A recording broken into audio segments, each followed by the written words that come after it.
Final Kolkata Knight Riders ফাইনালে IPL 2024 এর final খেলতে চেন্নাই যাচ্ছে কলকাতা নাইট রাইডার্স।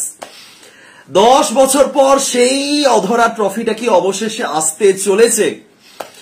আজ আমি বেশি উত্তেজনা প্রকাশ করব না, সত্যি কথা। শুরুতে হয়তো একটু আনন্দের বশে প্রকাশ করে ফেললাম, কিন্তু না, সমস্ত উত্তেজনা, সমস্ত খুশি, সমস্ত আনন্দ আপাতত আমি দমায় রাখছি ফাইনাল ম্যাচের জন্য, সামনের রবিবারের জন্য। কলকাতা নাইট রাইডার্স একটা অসম্ভব স্বপ্ন পূরণের লক্ষ্যে। যে কলকাতা নাইট রাইডার্স দলটাকে দেখে বিগত কয়েক বছরে মনে হচ্ছিল এই দলটা খেলছে বটে, এই দলটা আইপিএল এ রয়েছে বটে, কিন্তু এই দলটা হয়তো সেই পারফরমেন্সের ধারে কাছে অব্দিও পৌঁছাতে পারছে না, বা ভবিষ্যতে কতটা পারবে আমরা জানি না। কলকাতা নাইট রাইডার্স একটা বড় দল হয়েও যেন বারবার পিছিয়ে পড়ছিল বাকি দলগুলোর মতন যারা প্লে অফে যেতে পারে না। অ্যাট লাস্ট সেই কলকাতা নাইট রাইডার্স ফাইনালে। একটা দল তারা ম্যাচ তো জিতলো, কলকাতা যেমন একটা ম্যাচ জিতলো, ঠিক আছে, বা যে কোনো দলই যারা কোনো ম্যাচ জিতে যায় তাদের সেই ম্যাচটা জয় বাদ দিয়েও আর কি দেখে বলা যায় যে এই দলটা একদম ডমিনেট করে জিতেছে, বা এই দলটা একেবারে বাজিগারের মতন জিতে গেছে। ওই হার কার জিতনে वाला বাজিগার সেই হিসেবে বলছি না, বাট একটা দল একেবারে দাপটের সঙ্গে জিতেছে কখন বলা যায়। অনেকে বলতে পারেন যে এত ওভার বাকি থাকতে জয়, 8 উইকেটে জয়। হ্যাঁ, না, আজকের ম্যাচ শেষ হওয়ার আগে লাস্ট ওভারে, মানে যে ওভারটা হায়দ্রাবাদ লাস্ট বোলিং করেছে সেই ওভারে বোলিং করতে এলেন ট্রাভিস হেড। ঠিক ওই জায়গাতে কলকাতা নাইট রাইডার্স ম্যাচটা জাস্ট ছিনিয়ে নিয়ে এসেছে বিপক্ষ দলের হাত থেকে। কেন বলুন তো? কারণ সানরাইজার্স হায়দ্রাবাদ ওই লাস্ট মোমেন্টে দাঁড়িয়ে ম্যাচ হেরে গেছিল, তার চেয়ে বড় কথা ম্যাচ হার মেনে নিয়েছিল। একটা কথা আছে, যে কোনো খেলা, ক্রিকেট বলুন, ফুটবল বলুন, যে কোনো খেলা বলুন, হারার আগে হেরে যেতে নেই। এটা একটা বেসিক প্রিন্সিপাল, যে কখনোই হারার আগে হেরে যেতে নেই। সানরাইজার্স হায়দ্রাবাদ যে মুহূর্তে ট্রাভিস হেডকে বোলিং করতে আনলো না, ওই জায়গাতে দাঁড়িয়ে একদম লিখে দেওয়া যায় তারা হার মেনে নিয়েছিল, এবং কলকাতা এই জায়গাতেই বাজিমাত করে গেছে। কলকাতা ম্যাচ তো জিতেইছে, কলকাতা ম্যাচ এমনিও জিততো, কিন্তু এই যে বিপক্ষ দলকে এই ব্যাপারটা উপলব্ধ করানো, তোমাকে একদম আমি রিয়েলাইজ করাচ্ছি যে তুমি ম্যাচটা হেরে গেছো, এই জায়গাতেই কলকাতার বিশাল বিশাল জয়। কলকাতা আইপিএল 2024 এর ফাইনালে যেই আসুক, হায়দ্রাবাদ আসুক, রাজস্থান আসুক, বা রয়্যাল চ্যালেঞ্জার্স বেঙ্গালুরু আসুক, যারা দারুণ ফর্মে রয়েছে, এই কলকাতা অন্তত কাউকে ভয় পাবে না, বা অন্তত লড়াই না করে হারবে না, এই জিনিসটা আমি ভাববই না। কলকাতা নাইট রাইডার্স এই মুহূর্তে একটা দুর্দান্ত দল, দুর্দান্ত ফর্মের দল, এবং আশা রাখছি এই কলকাতা যেন শেষ পর্যন্ত চ্যাম্পিয়ন হয়েই শেষ করে। দারুণ দারুণ দারুণ এই কলকাতা নাইট রাইডার্স দলটাকে দেখলে অ্যাকচুয়ালি আপনার মন থেকে মনে হবে যে এই টিমটা চ্যাম্পিয়ন হওয়ার জন্যই খেলছে। বিগত 2 বছর 2022 এবং 2023 আমি এইবারে কলকাতা নিয়ে যত ভিডিও বানিয়েছি আমি বারবার বিগত 2 বছরের প্রসঙ্গ টেনে এনেছি। তার কারণ একটা টিম 2022 আগে যে মেগা অকশনটা হয়েছিল, সেই অকশনে কলকাতা একটা টিম বানিয়েছিল, একটা সেট টিম বানিয়েছিল, যে টিমটা নিয়েই তাদের আগামী 3 বছর চলতে হতো। মাঝে কিছু বদল হতো, কিছু কোচ বদল বা ক্যাপ্টেন বদল হয়েছে, প্লেয়ার বদল সব আছে, কিন্তু একটা টিম, একটা ব্যাচ 3 বছরের জন্য প্রায় প্রত্যেকটা দলে একটা ব্যাচ বানায়, সেই ব্যাচে কিছু বদল তো হয়। সুতরাং সেই ব্যাচের প্রথম 2 বছর একদম ফ্লপ, তৃতীয় বছর এসে সেই টিমটা super hit, super duper hit. এই টিমটা জাস্ট বদলে গেছে। কার ছোঁয়ায় বদলেছে, কিসের ছোঁয়ায় বদলেছে আমি জানি না, কিন্তু গৌতম গম্ভীর এই টিমটা অ্যাকচুয়ালি চালনা করেছেন। এটা কোনোভাবে অস্বীকার করার কিছু নেই, কোনোভাবে অস্বীকার করার কিছু নেই যে গৌতম গম্ভীর এবং তার সাথে অবশ্যই শ্রেয়াস আয়ার, আয়ারের প্রশংসা কোনোভাবে আপনি যদি একটু কমিয়ে দিতে চান সম্ভবই নয়। গম্ভীর আয়ার দুজনের সমান কৃতিত্বের দাবিদার এই কলকাতার সাফল্যের পিছনে। আজ ম্যাচ চলাকালীন একটা জায়গায় দেখলাম, এই দেখুন ফটোটা আমি দিয়েছি, গম্ভীর একদম অ্যাগ্রেসিভ সেলিব্রেশন করছেন।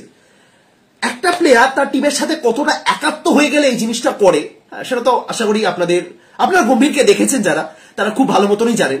গম্ভীর যখন লখনৌ সুপার জায়ান্টসে ছিলেন তখনও এই অ্যাগ্রেশনটা আমরা গম্ভীরের থেকে দেখতাম। এটা আগের বছরও ছিল, তার আগের বছরও ছিল, এবং এবছরও রয়েছে, ডিফারেন্স কিন্তু কিছু নেই। গম্ভীর যখন কোনো দলের সঙ্গে যুক্ত থাকে, সে কোচ, মেন্টর বা প্লেয়ার, গম্ভীরের মধ্যে সেই অ্যাগ্রেশনটা থাকে। গম্ভীর শুধু তার প্লেয়ারদের মধ্যে সেটা ছড়িয়ে দেয়, যে কারণে নবীনুল হক কখনো অ্যাগ্রেসিভ হয়ে পড়েন, কখনো কলকাতার হর্ষিত রানা অ্যাগ্রেসিভ হয়ে পড়েন, সেটা আলাদা ব্যাপার, তিনি ছড়িয়ে দেন। কিন্তু কলকাতা নাইট রাইডার্সের সঙ্গে তার যে একটা বন্ড, কলকাতাকে তিনি যতটা ভালো মতন চেনেন, যতটা কলকাতার জন্য তিনি করেন, এই জিনিসটা কিন্তু তিনি অন্য কোনো দলে থেকে করতে পারতেন না এবং অন্য কেউ কলকাতায় এসে সেটা করতে পারতেন না। ম্যাচ শেষ হওয়ার পর আমি দেখলাম সুনীল নারিন তিনি গম্ভীরকে এসে জড়িয়ে ধরলেন। সুনীল নারায়ণ ম্যাচে ভালো খেলুন খারাপ খেলুন যাই করুন না কেন, বাকি প্লেয়ারদের সঙ্গে তার ইমোশন এক্সচেঞ্জ করা, তিনি আনন্দ পাচ্ছেন নাকি কষ্ট পাচ্ছেন নাকি আজকে একটু স্যাড বা আজকে একটা ভালো ইনিংস খেলেছেন বলে সেলিব্রেট করছেন, সেই সব জিনিস খুব কম সংখ্যক, খুব কম দেখা যায়। মানে নারীর এক্সপ্রেশন দেখাবেন এটা তো অসম্ভব, কিন্তু গম্ভীর আজকে যেভাবে তিনি এসে গম্ভীরের সাথে হাগ করলেন, ওই জায়গাতে দাঁড়িয়ে নারিন, আমার অন্তত নারিনকে দেখে মনে হচ্ছিল তিনি যেন মন থেকে ধন্যবাদ জানাতে চাইছেন গম্ভীরকে, এবং জানানো উচিত। গম্ভীর নিজেই নারিনকে এই জায়গাতে নিয়ে এসেছে, যেটা নারী অস্বীকার করেননি। কয়েকদিন আগে নারিনের একটা ইন্টারভিউ ভাইরাল হয়েছিল, মানে ওই একটা ইন্টারভিউ না, ইন্টারভিউতে একটা কথা তিনি বলেছিলেন, তাকে জিজ্ঞাসা করা হয়েছিল যে তুমি উইকেট তোলার পর সেলিব্রেট কেন করো না? সহজ, তুমি উইকেট তুলছো, একটু তো কিছু এক্সপ্রেশন দেখো, আনন্দ পাও, খুশি হও, ইয়েস বলে সেলিব্রেট করো, কেন করো না?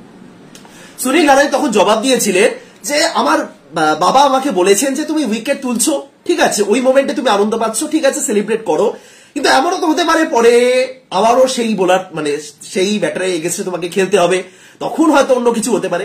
সুতরাং এই সুনীল নারায়ণ তার জীবনে একটা সহজ এবং সরল লক্ষ্য রয়েছে, আসবো, সাফল্য পাবো, বেরিয়ে যাব, মাঝে যদি ব্যর্থতা আসে সেই ব্যর্থতাকে কাটিয়ে উঠে আবারও সাফল্যের পথে ফেরত আসতে হবে, এবং দ্যাটস ইট। সুতরাং ওই এক্সপ্রেশন দেখানোর জায়গা, ইমোশন দেখানোর জায়গা সুনীল নারায়ণের ধারে কাছে উনি। হ্যাঁ, এবার আপনি যদি একটা সেঞ্চুরি করেন এইটুকুনি তো সেলিব্রেট করবেন, সেটা তিনি করেওছে, কিন্তু যেভাবে গম্ভীরকে জড়িয়ে ধরলেন, কিছু কিছু ছোট্ট মুহূর্ত দেখে ভালো লাগে। একই সঙ্গে নারিন গম্ভীরকে জড়িয়ে ধরলেন, প্লাস আমি দেখলাম রহমানুল্লাহ গুরবাজ, আফগানিস্তানের গুরবাজ, যিনি এতগুলো ম্যাচে একটাও সুযোগ পাননি। শেষ কয়েকটা ম্যাচে বৃষ্টির জন্য ভেস্তে গেল বটে, যদি বৃষ্টিতে না হতো, ম্যাচগুলো না ভেস্তে হতো, কলকাতা যদি খেলতো সেক্ষেত্রে অবশ্যই হয়তো গুরবাজ খেলতেন, কিন্তু টানা এতগুলো ম্যাচ খেললেন না, ডিরেক্ট প্লে অফের মঞ্চে তিনি সুযোগ পেলেন। একদম মানে মরণবাচক ম্যাচ বলবো না, বাট স্টিল একটা বড় ম্যাচ, এরকম জায়গায় হায়দ্রাবাদের মতন দল, তিনি যতটা চাপলেস খেললেন, চাপলেস এমন না যে আমি 4 ছক্কা মারছি না, আজ রহমানুল্লাহ গুরবাজ মেবি 2টো ক্যাচ ধরেছেন, তাই তো 2টো ক্যাচ ধরলেন সম্ভবত, এবং ক্যাচ ধরার পর তার যে একটা ক্যাচ ধরার পর না, ক্যাচ ধরার সময় বল হাওয়ায় উঠেছে, যত সহজ ক্যাচই হোক না কেন তুমি কনফিডেন্ট, আমি আছি, তোমাকে আসতে হবে না, রাসেলকে তিনি বলে দিলেন আছি, ধরছি।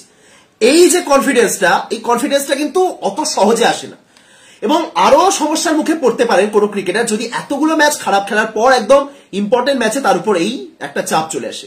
এই প্রত্যাশাটা আসলেই কিন্তু খুবই জটিল এবং কঠিন। এরকম একটা প্লেয়ার গুরবাজ অনেকদিন ধরে খেলছে, টি-20 ক্রিকেটে 4000 উপর রান হয়ে গেছে তার কলকাতা জার্সিতে, সব আমি মানছি, কিন্তু স্টিল একটা প্লেয়ার যে এতগুলো ম্যাচ খেলেনি এবং ডিরেক্ট প্লে অফের মঞ্চে খেলতে এসেছে, সে প্লেয়ারটা এতটা ফুরফুরে কি করে থাকছে? তার কারণ টিমের অ্যাম্বিয়েন্স। এই কলকাতা নাইট রাইডার্স দলটার মধ্যে একটা খুব সুন্দর পরিবেশ তৈরি হয়েছে বর্তমানে। 2022-এ আমি শুনেছিলাম যে কোচ এবং ক্যাপ্টেনের মধ্যে ঝামেলা, ব্রেন্ডন ম্যাকালাম এবং শ্রেয়াস আয়ার, তারা দুজন নিজেদের যে সিদ্ধান্তগুলো নিচ্ছেন একমত হতে পারছেন না দুজনে মিলে, সেই তাদের সমস্যা হলো। গত বছর আমরা দেখলাম যে চন্দ্রকান্ত পণ্ডিত এসে মোটামুটি ডোমেস্টিকের যে প্লেয়ারদের তুলে আনা বলুন বা যাদেরকে তিনি চেনেন তাদেরকে ব্যবহার করা, শ্রেয়াস শর্মার মতো প্লেয়ার, সেটা হলো, কিন্তু আবার শ্রেয়াস আয়ার ছিলেন না বলে ঠিকঠাক কানেক্ট হলো না। যাই ভুল থাকুক না কেন, কোথাও না কোথাও গিয়ে টিমটা ঠিক মানে একদম মিল ছিল না। এই বছর গৌতম গম্ভীর এবং শ্রেয়াস আয়ার দুজনে মিলে টিমটাকে জাস্ট একাত্ম করে দিয়েছে। গম্ভীরের অ্যাগ্রেশন, গম্ভীরের, আপনি গম্ভীরকে মেন্টর হিসেবে যা খুশি নাম্বার দিতে পারেন, 10-এ 10, 9, 8, যা খুশি দিতে পারেন, কিন্তু শুধুমাত্র যে মেন্টর হিসেবে তিনি এই টিমটাকে পরিচালনা করেছেন এমনটা একদমই নয়। মেন্টরের কাজ কি? প্রথমত মেন্টরের কাজ কি আপনি বলুন। সচিন টেন্ডুলকারও মুম্বাই ইন্ডিয়ান্সের মেন্টর হিসেবে ছিলেন। সচিন টেন্ডুলকারও ওই টাইম আউট চলাকালীন মাঝে মাঝে মুম্বাইয়ের প্লেয়ারদের সঙ্গে কথা বলার জন্য মাঠে আসতেন, কিন্তু একটা সচিন টেন্ডুলকার এত বড় একটা নাম, এমন তো না যে সচিন মানে কিছু ক্রিকেটের জ্ঞান দিতে পারবেন না কাউকে, না, কিন্তু বিশ্বাস করুন সচিনের ওই টিমের সঙ্গে ইনভলভমেন্ট বা সচিন কিছু পাস করছেন, এই জিনিসটা খুব কম চোখে পড়তো। আমি বলছি না তিনি করতেন না, অবশ্যই করতেন, কিন্তু সেটা খুব কম চোখে পড়তো। এই যে গম্ভীর আসার পর যে একটা ব্যাপার চোখে পড়ছে, গম্ভীর এবং চন্দ্রকান্ত পণ্ডিত একসাথে বসে আছেন পাশাপাশি সারাক্ষণ ম্যাচ চলাকালীন, দুজনে আলোচনা করছেন। কোনো যদি অ্যাপিল হয় বা কোনো যদি রিভিউয়ের কোনো ব্যাপার থাকে বা কোনো যদি ক্যাচ মিস হয়, ফিল্ডিং মিস হয়, তাদের দিকে ক্যামেরাটা ফোকাস করা হয়। এবং বিশ্বাস করুন গম্ভীরকে 95% সময় অখুশি দেখা, মনে হয় যে এটা কি হচ্ছে ভাই, এটা একটা ফিল্ডিং হলো। ভেঙ্কটেশ আয়ার আজকে একটা ফিল্ডিং করলেন, ফিল্ডিং করার পর তিনি হাসলেন। বিশ্বাস করুন ওই জায়গাতে দাঁড়িয়ে গৌতম গম্ভীর মোটেও খুশি ছিলেন না। মানে সেই সময় কিছু দেখায়নি, বাট আমি বলছি ওই সময় যদি গৌতম গম্ভীরের মনের ভাব প্রকাশ করার কোনো মেশিন পাওয়া যেত, গম্ভীর নিশ্চয়ই মনে মনে বলতেন যেটা কি ফিল্ডিং হচ্ছে। ওইসব ক্যাজুয়ালিটি মাঠের মধ্যে একটু ভুল, একটু মিসফিল্ড, ওইসব তিনি সহ্যই করবেন, এরকম একটা মেন্টালিটি প্লেয়ার হলে গৌতম গম্ভীর। তার মানে এই নয় যে খারাপ খেলবে তাকে বকাঝকা করে আবারও একদম মানে মেরে ধরে তাকে আবার ফর্মে ফিরিয়ে আনবো, না, গম্ভীর সেরকম নয়।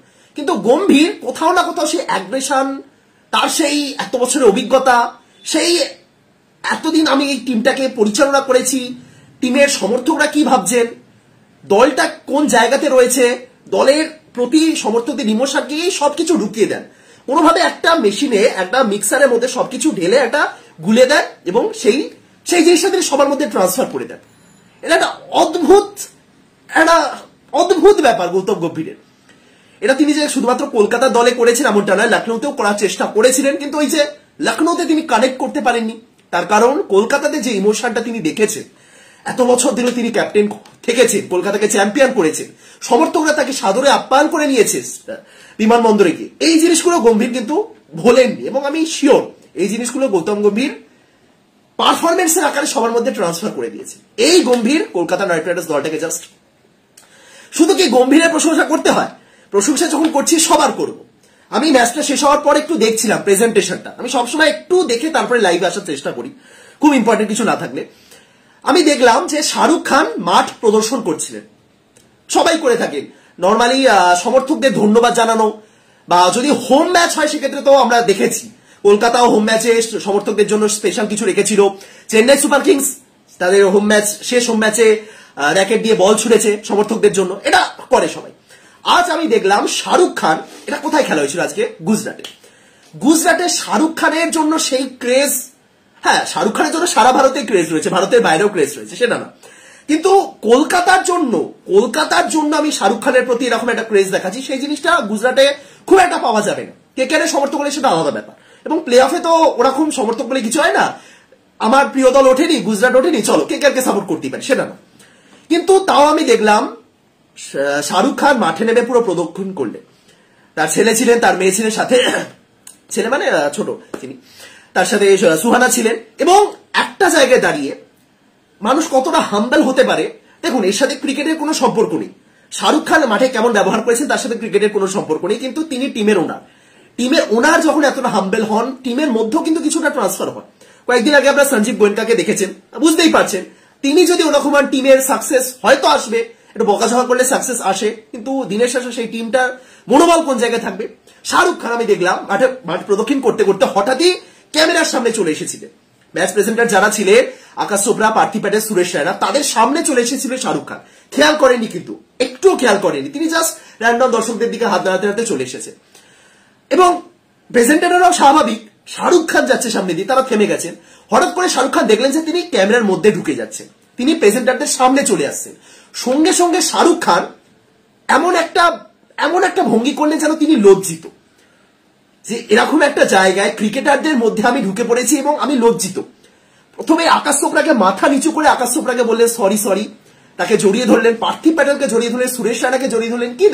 কি দরকার ছিল? সুরেশ রায়না জীবনে খেলেছেন কলকাতা নাইট রাইডার্সে, পার্থিব প্যাটেল জীবনে কলকাতায় খেলেছেন, আকাশ চোপড়া কোন জন্মে খেলেছেন কলকাতার হয়ে। কলকাতাকে নিয়ে এদের মধ্যে কারো সেরকম কোনো হাইপ ক্রিয়েট করার ব্যাপার নেই। আপনারা যদি হিন্দি কমেন্ট্রি ফলো করে থাকেন, হিন্দি কমেন্ট্রিতে ভারতের প্রাক্তন ক্রিকেটাররাই নর্মালি খেলে। আরসিবি, মুম্বাই এবং সিএসকে, এই তিনটে দলের প্রতি একটা, যেহেতু ধোনি, রোহিত এবং কোহলি রয়েছে, এই তিনটে দলের প্রতি প্রত্যেকেরই একটা সফট কর্নার রয়েছে, অন্তত কমেন্টেটরদের আমি অন্তত দেখেছি। সুতরাং কলকাতার ওই ব্যাপারটা নেই যে না কলকাতাতে এই একটা লেজেন্ড রয়েছে যে কারণে আমি কলকাতাকে, না সেসব কিছু নয়। কিন্তু তার সত্ত্বেও তিনি জড়িয়ে ধরলেন তিনজনকে। এই যে হাম্বল ব্যাপারগুলো, কোনো কারণ চাই এমনি তাকে, তিনি ওটা যদি নাও করতেন কেউ তার উপর এক ফোঁটা রাগ করতেন না। আকাশ চোপড়া কি রেগে যেতেন শাহরুখ খানের উপর? তিনি বলতেন দেখো আমি কমেন্ট্রি, আমি ম্যাচ প্রেজেন্টেশন হিসেবে রয়েছি, আমার সামনে চলে এসেছে, হ্যাঁ ব্রডকাস্টিং এর ক্ষতি হলো না, কিচ্ছু না, মানে জাস্ট এই হলেন মালিক। সুতরাং টিমের সিচুয়েশনটা আপনি বুঝুন। একটা টিম কখন সফল হয়, একটা টিম সফল তখনই হয় যখন টিমের মধ্যে এই পরিবেশটা রয়েছে। এটা শাহরুখ খান খুব সুন্দরভাবে, কলকাতা যখন ম্যাচ হেরে যায়, আপনার কি হয় আপনি বলুন। কলকাতা ধরুন ওই পাঞ্জাবের বিপক্ষে যে ম্যাচটা হেরে গেছিল, 260 না কত রান চেস করে পাঞ্জাব জিতেছিল, আপনার রাগ হচ্ছিল কলকাতার উপর যে কি ভাই এটা কি বলি, জঘন্য ম্যাচ, আর ইতিহাস গড়ে জিতে গেল পাঞ্জাব কলকাতার এগেস্টে। মনে হতেই পারে, অনেকেরই মনে হয়েছিল, অনেকে ফেসবুকে পোস্ট দিয়েছিলেন, কেকেআর বড় বড় ফ্যানরা এরকম লিখেছিলেন যে জঘন্য বোলিং, এভাবে আইপিএল জিতবো। শাহরুখ খান ওই সিচুয়েশনে দাঁড়িয়েও নিজের দলের প্লেয়ারদের বলুন, বিপক্ষ দলের প্লেয়ারদের বলুন, সেই প্লেয়ারের যদি মনোবল ভেঙে যায় বা বিপক্ষ দলের কোনো প্লেয়ার যদি ম্যাচ উইনিং ইনিংস খেলেন, প্রত্যেককে জড়িয়ে ধরা, এটা যেন শাহরুখ খানের একটা ডিউটি। সুতরাং এই জায়গাতে দাঁড়িয়ে না এই কলকাতা নাইট রাইডার্স দলটা এতদিন, এটা আগেও ছিল, গম্ভীর এসে হয়তো টিমের মধ্যে একটা ব্যাপার তৈরি করেছেন, একটা জিতবই এই খিদেটা তৈরি করেছেন, কিন্তু শাহরুখ খান এত বছর ধরে এই টিমটাকে এভাবে বানিয়েছেন। এই টিমটা কেন কলকাতা নাইট রাইডার্স এত বড় একটা ফ্যান বেস রয়েছে, কারণ বাঙালি একটু বেশি আবেগপ্রবণ, সেই কারণে রয়েছে। এই ওয়েস্ট বেঙ্গলে কলকাতার বাইরে যত সমর্থক রয়েছে, চেন্নাই আরসিবির যত পরিমাণ সমর্থক রয়েছে, অন্য কোন দলে কিন্তু এতটা সমর্থক আপনি পাবেন না, স্বাভাবিক। এবং এটা হবে, এটা কিছু করার নেই। কিন্তু তাও কলকাতার এত বড় ফ্যান বেস কেন সবাই কলকাতা নাইট রাইডার্স মানে অন্তত খেলার খবরটুকু রাখে কেন? তার কারণ এই দলটা সেই জায়গাতে পৌঁছেছে। এই দলটা, আরো একটা প্রশ্ন আপনাকে করি, কলকাতা নাইট রাইডার্স, কলকাতা থেকে কটা প্লেয়ার বিগত 10 বছরে ভারতীয় দলে খেলেছে? আপনি সিম্পল অ্যান্সার দিন। কলকাতা থেকে কটা প্লেয়ার বিগত 10 বছরে ভারতীয় দলে খেলেছে? আপনি বলেই দিতে পারেন যে বাঙালি আবেগপ্রবণ জাতি বলেই কলকাতার জন্য এত সমর্থন। হয়, আবেগপ্রবণ অবশ্যই রয়েছে, কিন্তু একই সাথে এই প্রশ্নটা যদি করি, হ্যাঁ কেউ তো রয়েছে যে কারণে আমরা এই প্লেয়ারটার জন্য, না আমার রাজ্যের একটা প্লেয়ার, এখানে আমি কিন্তু ওই পয়েন্টটা আনছি না যে কলকাতাতে কেন বাঙালি ক্রিকেটার নেই, সেই পয়েন্টটাই নাই। বা আপনি জাস্ট ওয়েস্ট বেঙ্গলের কথা ভাবুন, কলকাতা ছেড়ে দিন, ওয়েস্ট বেঙ্গল থেকে কি কোনো প্লেয়ার ভারতীয় দল অব্দি সুযোগ পাচ্ছে? কলকাতার হয়ে খেলা ছেড়েই দিন না। এই যে সঞ্জু স্যামসন, তিনি যেখান থেকে আসেন, কেরলের সঞ্জু স্যামসন, ওই একা, তার জন্যই সেখানকার সমস্ত সমর্থকরা একদম গলা ফাটাতে রাজি। সুতরাং তাদের একটা সঞ্জু স্যামসন রয়েছে, আর কেউ না থাকুক, 10টা প্লেয়ারেরও দরকার নেই, একটা সঞ্জু আছে আমাদের। এরকম আমরা কি বলতে পারি? দাদা অতীত, দাদা বহু বছর আগে খেলে গেছেন, এখন আমরা দাদার নাম বলে বলতে পারবো না যে কলকাতার দাদা আছে, না, এখন আমাদের কে আছে? কেউ নেই। কিন্তু আমরা ক্রিকেট জানি, আমরা ক্রিকেট বুঝি, আমাদের ক্রিকেটের প্রতি আবেগ রয়েছে, এবং তার ম্যাক্সিমামটাই কেকেআর ফ্যান। আপনি জোর করে কাউকে ফ্যান বানাতে পারেন না কোনো দলে, যার চেন্নাইকে সমর্থন করতে ইচ্ছা হবে সে অবশ্যই সমর্থন করবে, আপনি আটকাতে পারবেন না, কিন্তু স্টিল একটা ফ্যান বেস রয়েছে। এবং কেন এই ভালোবাসাটা, তার একটা কিছুটা কারণ কিন্তু শাহরুখ খান। এটা আপনি এগ্রি করুন বা নাই করুন, কিছুটা কারণ শাহরুখ খান। এই শাহরুখ খান এই টিমটাকে সেরকম টিম বানিয়ে দিয়েছে, যিনি কোনোদিনও কলকাতা নাইট রাইডার্সকে দেখে মনে হয়নি এই দলটা দুদিন পর উঠে যাবে। কোনোদিনও কলকাতা নাইট রাইডার্সকে দেখে মনে হয়নি যে শাহরুখ খান 10 বছর ধরে ট্রফি জিততে পারছেন না। শাহরুখ খান, তার মেজাজ, বাদশার মেজাজ, একবার রেগে গেলে কি হবে বলুন তো? এবং যারা মনে করেন যে শাহরুখ খান রাগেন না, তাদের কিছু বলার নেই। শাহরুখ খান তার নিজের একটা ভিডিও দেখেছিলাম, তারই ছেলে, হ্যাঁ বড় ছেলে, তার দিকে একটা এমন লুক দিয়েছিলেন যেন ওই মুহূর্তে তিনি ভস্য করে দেবেন, রেগে গেছিলেন কিছু একটা, কারণ একটা ফটোশুটের ভিডিও ছিল, কি হয়েছিল আমি জানি না, বাট কারোর মধ্যে ওই বাদশাহ শাহরুখ খান ভাই, আপনি যদি মনে করেন যে একদম মিশুকে লোক, হ্যাঁ মিশুকে লোক অবশ্যই, বা এর মধ্যে কোনো অ্যাটিটিউড নেই, সেটা আমি মানতে পারি, কিন্তু আপনি যদি মনে করেন যে এই লোকটা রাখতে পারে না, তাহলে আপনি কিছুই জানেন না। সুতরাং সেই লোকটা এত কিছুর পরও এই লোকটা এই টিমটাকে এভাবে ম্যানেজ করছে, এটা একটা আলাদা জিনিস। সুতরাং এটাই আমি বলতে চাই, এত কিছু বলা এটাই কারণ যে শাহরুখ খান বলুন, গৌতম গম্ভীর বলুন, বা যারা এই টিম ম্যানেজমেন্টে রয়েছেন, এই মুহূর্তে তারা কিন্তু কলকাতার পরিবেশটা খুব ফুরফুরে রেখেছে। জাস্ট এইটুকুনি করতে হবে যে ফাইনালে তাদেরকে একটা ম্যাচ উইনিং একটা পারফরমেন্স করে দেখাতে হবে। এবার এই জায়গাতে দাঁড়িয়ে দুটো ফলাফল হতে পারে ফাইনালে, জেতা অথবা হার, জয় পরাজয়, চ্যাম্পিয়ন অথবা চ্যাম্পিয়ন নয়। দেখুন আইপিএল এর মঞ্চে ওই চ্যাম্পিয়ন অথবা রানার্স ওই ব্যাপার ওইসব কিছু হয় না, রানার্স বলে না কিছু হয় না, অন্তত আইপিএল এর মঞ্চে রানার্স বলে কিছু নেই। আপনি কোনো এরকম ফুটবল লিগ খেলতে আসেননি যে ঠিক আছে রানার্স হয়েছি, আচ্ছা আমি রানার্স হয়েছি, চলো আমি এবার উয়েফা চ্যাম্পিয়ন্স লিগে খেলার যোগ্যতা অর্জন করলাম। এটা ফুটবল নয়, এটা আইপিএল, এখানে চ্যাম্পিয়ন মানে চ্যাম্পিয়ন, এখানে রানার্স মানে তুমি কিছু নয়, দ্যাটস ইট। এবং কলকাতা নাইট রাইডার্স 2021-এ তো রানার্স হয়েছিল। কটা লোক 2021-এর কলকাতার পারফরমেন্স নিয়ে কথা বলে? কেউ বলে না। লোকে এখনো 12 এবং 14-কে মনে রেখেছে। লোকে মনে রেখেছে 14 সালে কলকাতা শেষবার জিতেছে, গৌতম গম্ভীর কলকাতাকে জিতিয়েছে। সুতরাং রানার্স বলে কিছু হয় না, আমি অন্তত এইটুকুনি মনে করি। আইপিএল এর মঞ্চে রানার্স বলে কিছু হয় না, চ্যাম্পিয়ন হতে হবে, চ্যাম্পিয়ন হতে হবে। এবার তাহলে প্রশ্ন হচ্ছে, যদি টিমটা হারে, যদি কোনোভাবে ওই রানার্স এর পুরস্কার নিয়ে ফিরতে হয়, তাহলে কি এবারে কলকাতা নাইট রাইডার্স সফল? সিম্পল অ্যান্সার, যদি কলকাতার রানার্স হয় বা যদি কলকাতার ভাগ্যে ট্রফি না থাকে, রানার্স হয় ছাড়ুন, তাহলে কলকাতা কি সফল নাকি ব্যর্থ? সিম্পল প্রশ্ন। উত্তর হচ্ছে, আপনি নির্দিষ্টভাবে সফল বা ব্যর্থ বলতে পারবেন, কিন্তু উত্তর হচ্ছে সফলতা না অত সহজে আসে না, বা সফল নাকি ব্যর্থ সেটা কিন্তু সামান্য ট্রফি দিয়েও বিচার করা যায় না। আপনি সফলতা অনেক ক্ষেত্রেই দেখতে পাবেন। আপনি দেখুন গত বছরের পারফরমেন্সের থেকে এই বছরের পারফরমেন্সে কি ডিফারেন্স রয়েছে।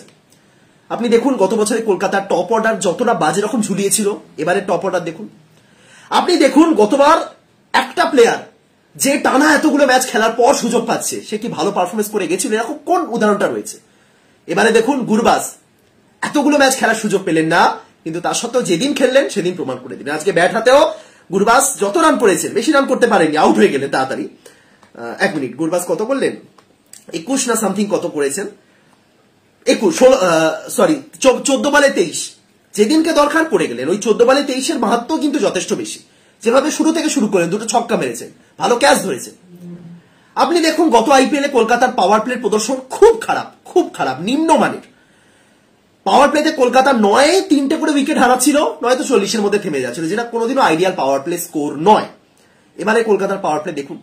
গত আইপিএলে আপনি কলকাতার বোলিং প্রদর্শন দেখুন। কলকাতা কতগুলো বোলারকে খেলিয়েছে, পেসার বোলিং ছাড়ুন, শুধু পেসারদের ভাবুন, অল ওভার বোলিং ছাড়ুন, শুধু পেসার। রাসেল, উমেশ যাদব, এই হর্ষিত রানা, বৈভব অরোরা আর কুলবন্ত খেজরোলিয়া, প্রচুর নাম ছিল, প্রচুর নাম।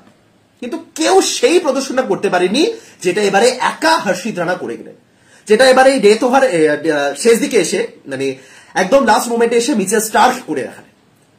তাহলে এগুলো কি সফলতা নয়? সফলতা কি জাস্ট ট্রফি দিয়ে আসে? দিনের শেষে ট্রফিটা ইম্পর্টেন্ট, আমি মানছি, কিন্তু আপনি বলুন এটা কি সফলতা নয়?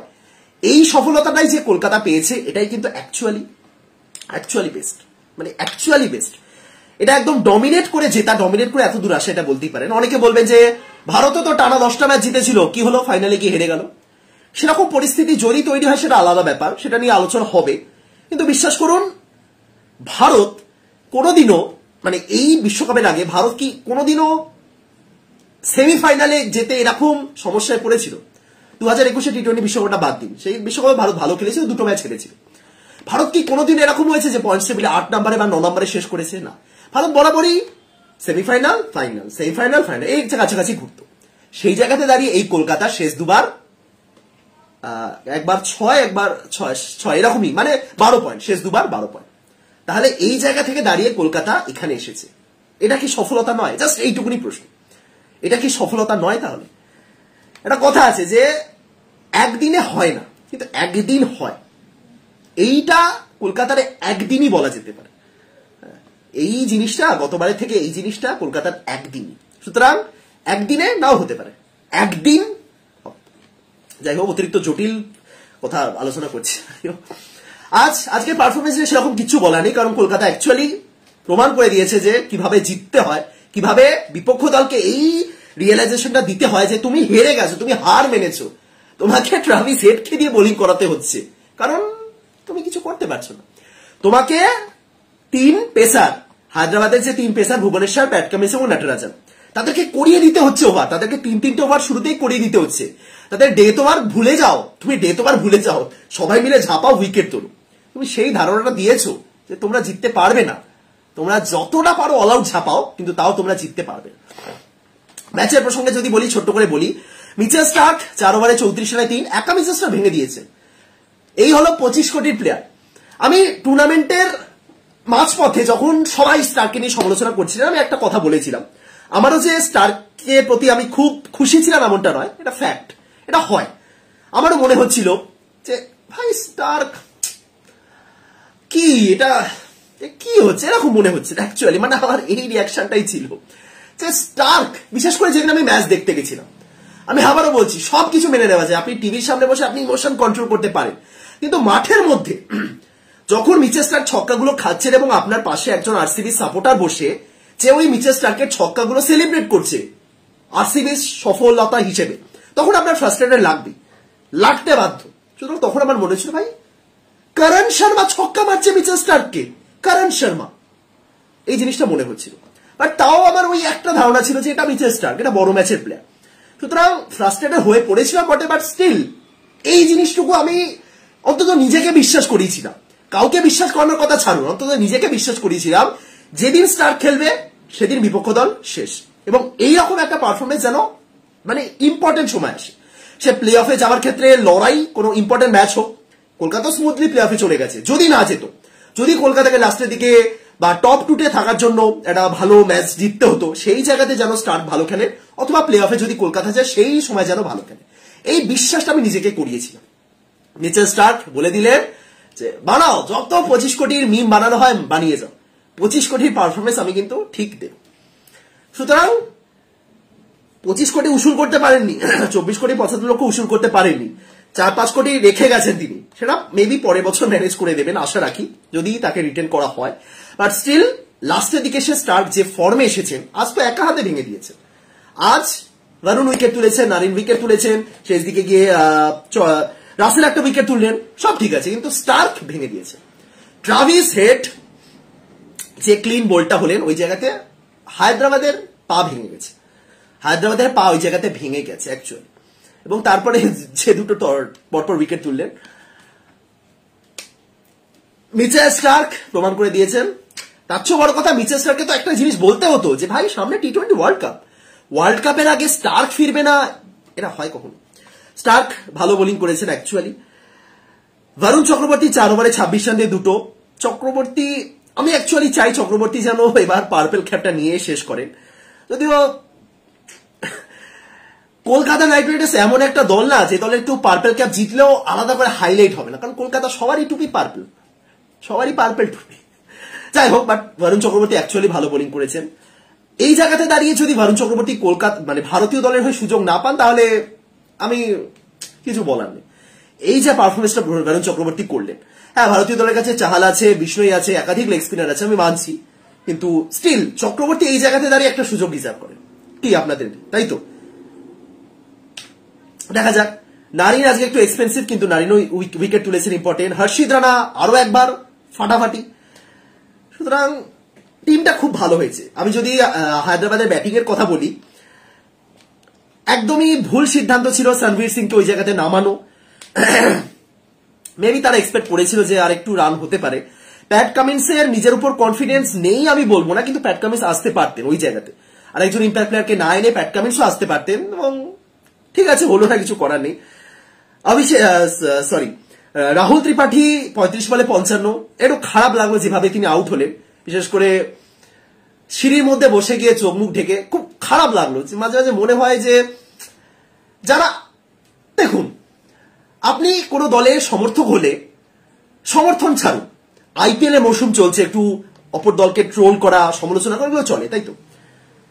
আপনি ধরুন আপনি কোন দলের হেটার্স, ধরুন আপনি আরসিবি হেটার্স বা কেকেআর এর হেটার্স বা সিএসকে এর হেটার্স, আপনি ট্রোল করছেন, কিন্তু আপনি যদি ওই মুহূর্তে দাঁড়িয়ে সেই প্লেয়ার ওই মুহূর্তে ধরুন আজকে আপনি হায়দ্রাবাদকে প্রচুর ট্রোল করছেন, ধরুন আপনি আজকে একজন রাহুল ত্রিপাঠীর বিশাল বড় হেটার এবং আপনি খুব আনন্দ পেয়েছেন রাহুল ত্রিপাঠী ওই জায়গাতে রান আউট হয়েছে বলে, কিন্তু আপনাকে যদি কোনোভাবে ওই সময় রাহুল ত্রিপাঠীর সামনে ফেলে দেওয়া হয় না, আপনার নিজের খারাপ লাগবে।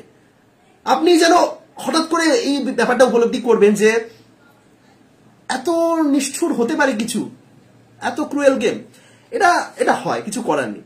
আমরা যারা অডিয়েন্স, যারা আমরা এমনি বাড়িতে বসে নেট কানেকশন নিয়ে বা টিভিতে খেলা দেখি, তারা ওই মাঠের ব্যাপারগুলো বুঝতে পারি না। বাট আমার আজকে দেখে খুব খারাপ লাগলো রাহুল ত্রিপাঠীকে, যেভাবে তিনি একদম, যাই হোক, রান আউট ভুল ছিল, দুজনেরই কিছু না কিছু ভুল ছিল। হায়দ্রাবাদ জাস্ট দাঁড়াতে পারেনি, সোজা কথা এটাই, হায়দ্রাবাদ জাস্ট দাঁড়াতে পারেনি, কলকাতার কাছে হায়দ্রাবাদ জাস্ট দাঁড়াতে পারেনি। যে টিমটা 279 অব্দি, 279 কি 200 কত 87, যে টিমটা 287 হেলায় তুলেছিল প্রথমে ব্যাটিং করে, সেই টিমটা 126-এর মধ্যে 9টা উইকেট হারিয়েছে, এটা বুঝতেই পারছেন, ডমিনেট, একদম ডমিনেট করে জিতেছে কলকাতা নাইট রাইডার্স। বোলিং তো বললাম, এবং তারপরে ব্যাটিং এ তো আর কিছু বলার নেই, 4 জনই ভালো খেলেছে। আজ আপনি 23 রানে গুরবাজ আউট হয়েছেন বলে বলতে পারেন যে আর একটু বেটার করতে হবে, অবশ্যই বেটার করতে হবে, কিন্তু যেভাবে এত বছর অ্যাকচুয়ালি বছর কেটে গেছে, এতদিন পর তিনি খেলেছেন, এত ম্যাচ পর খেলেছেন, ভালো খেললেন। সুনীল নারিনও একটু বিট হচ্ছিলেন বটে, বাট ঠিক আছে। ভেঙ্কি এবং শ্রেয়াস 2 আয়ার মিলে তো কলকাতা দাঁড়াতে দেয়নি বিপক্ষ দলকে, একদম সিম্পল, কলকাতা বিপক্ষ দলকে দাঁড়াতে দেয়নি। না তাদের লেগেছে কোনো ইম্প্যাক্ট প্লেয়ার, না তাদের কোনো কষ্ট করতে হয়েছে, একদম স্মুথলি সবকিছু হয়েছে। সুতরাং এই জায়গাতে দাঁড়িয়ে সমর্থকরা বলুন, কলকাতার প্লেয়াররা বলুন, প্রত্যেকে এক্সপেক্ট করছেন একটা ট্রফি। এবার সেটাই হয় কিনা সেটাই দেখা। ফাইনাল ম্যাচ আজকে কত তারিখ? 21, 22, 23, 24, 25, 26, 5 দিন সময় আছে, একটা নতুন ভেন্যু। হ্যাঁ, এবার কলকাতার টিমে কিছু বদল হলেও হতে পারে পরবর্তী ম্যাচে চেন্নাইতে, যদি বাই চান্স স্পিন সহায়ক উইকেট পড়ে যায়, যদি একজন অতিরিক্ত স্পিনারকে লাগবে এরকম সিচুয়েশন আসে, সেক্ষেত্রে আমরা হয়তো বৈভব অরোরার জায়গায় আমরা অনুকূল রয় বা সুয়াসকে দেখতে পারি, সেটা আলাদা ব্যাপার। বাট এইটুকুনি তো আমি বলতে পারি, কলকাতা যেটা আছে না, কে আর হ্যাঁ তাইয়ার, যেটা অ্যাকচুয়ালি আমার খুব একটা পছন্দ নয়। করবো জিতবোর থেকে বেটার কিছু হতে পারে না, বাট স্টিল ওই স্পিনিং উইকেট আসুক বা যে দলই আসুক, কলকাতা অ্যাকচুয়ালি তৈয়ার। Hope for the best. তবে আমি এখনই বলে রাখছি, আমি নেগেটিভ হচ্ছি না, যে অনেকে ভাবতে পারেন যে আগে থেকেই বলে রাখছি হেরে গেলেও এই টিমটা বেস্ট না, কিন্তু এই টিমটার যেভাবে জাস্ট পরিবর্তন হয়েছে, যদি চ্যাম্পিয়ন হয়ে কলকাতা ফিরে সেটা বিশাল ব্যাপার হবে। মানে কি বলবো, সৌরভ গাঙ্গুলির মতো জামা ওড়ানোর ব্যাপার তৈরি হবে। কিন্তু এই জায়গাতে দাঁড়িয়ে কলকাতায় যে এত দূরও এসেছে, এটাও কিন্তু সফলতা। আপনি একটু জাস্ট ভাবুন, সফলতা মানে ট্রফি, সফলতা মানে একটা চ্যাম্পিয়নের ট্রফি, সবাই জানে, কিন্তু গতবারের পারফরমেন্স এবং এবারের পারফরমেন্স জাস্ট কম্পেয়ার করুন। কলকাতার গতবারের ভুল ত্রুটিগুলোর সাথে এবারের ভুল ত্রুটিগুলো কম্পেয়ার করুন, এটাও কিন্তু সফলতা। Thank you Gautam Gambhir, thank you Shreyas Iyer, thank you Shahrukh Khan, এবং thank you Kolkata Knight Riders. তারা এই জিনিসটা বিশ্বাস করিয়েছে আমাদের সমর্থকদের যে কলকাতা চ্যাম্পিয়ন হওয়ার জন্য খেলছে, কলকাতা প্লে অফে যাওয়ার জন্য কঠিন হিসেব নিকেশ মেলানোর জন্য খেলছে না। ভিডিওটা শেষ করছি। কালকে আরসিবি ম্যাচ, কলকাতাকে নিয়ে আজকে যতটা আবেগপ্রবণ কথা বললাম, অ্যাকচুয়ালি আরসিবি কে নিয়েও ঠিক ততটাই আবেগপ্রবণ, কারণ আরসিবিও ঠিক সেই জায়গাতে দাঁড়িয়ে, এই জায়গাতে দাঁড়িয়ে কলকাতা ভার্সেস আরসিবি ফাইনাল হলে কি বলুন তো, একদম গ্র্যান্ড ফিনালে হবে, মেগা ম্যাচ হবে, এটা অবশ্যই আমরা জানি। কিন্তু আমি জানি না, যদি actually KKR versus RCB final হয়, আমাকে স্ক্রিপ্ট বানাতে হবে যে কি বলবো, কার জন্য বলবো, কাকে ছেড়ে বলবো। ভিডিওটা শেষ করছি, দেখা হচ্ছে পরের ভিডিওতে। সবাইকে টাটা।